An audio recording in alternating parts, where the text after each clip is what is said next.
Nagsagawa ng community pantry ang kagawaran ng agrikultura ng Gitnang Luzon upang ipagdiwang ika-21 International Youth Day. Ang nasabing pagdiriwang ay may temang Transforming Food Systems, Youth Innovation for Human and Planetary Health na kung saan binigyan diin ang matagumpay na pagsisikap at pakikilahok ng mga kabataan sa buong mundo. Ayon nga kay Regional Executive Director Bautista Jr., tunay na mahalaga ang ambag ng kabataan lalo na sa agrikultura dahil sa mga malikhaing kaisipang taglay. Ang mga kabataan ngayon, maraming innovations, maraming ideas. So, yun yung ini-encourage ng Department of Agriculture na ilabas nila yung mga innovations na yan. At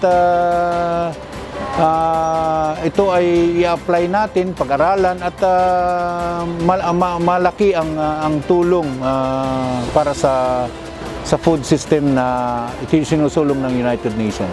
Dagdag pa ni Regional Executive Director Bautista Jr.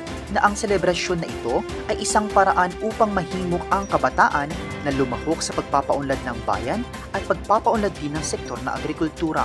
Dinaluhan ang nasabing pagdiriwang ng ilang grupo ng kabataan tulad ng Green Youth Army at Community Resilience Association of Farmers in Talang.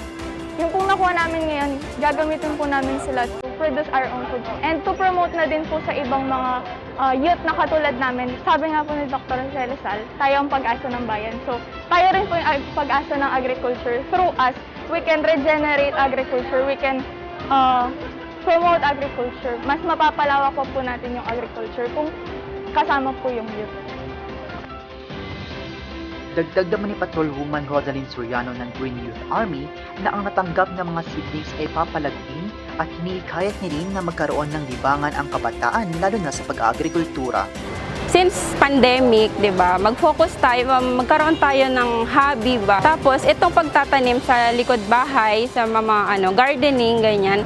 Maganda siyang maging hobby ngayong pandemic kasi aside from very beneficial siya para sa atin is nakakapag-provide tayo ng healthy and nutritious food para sa table natin, which is libre siya, hindi na natin kailangang bilhin.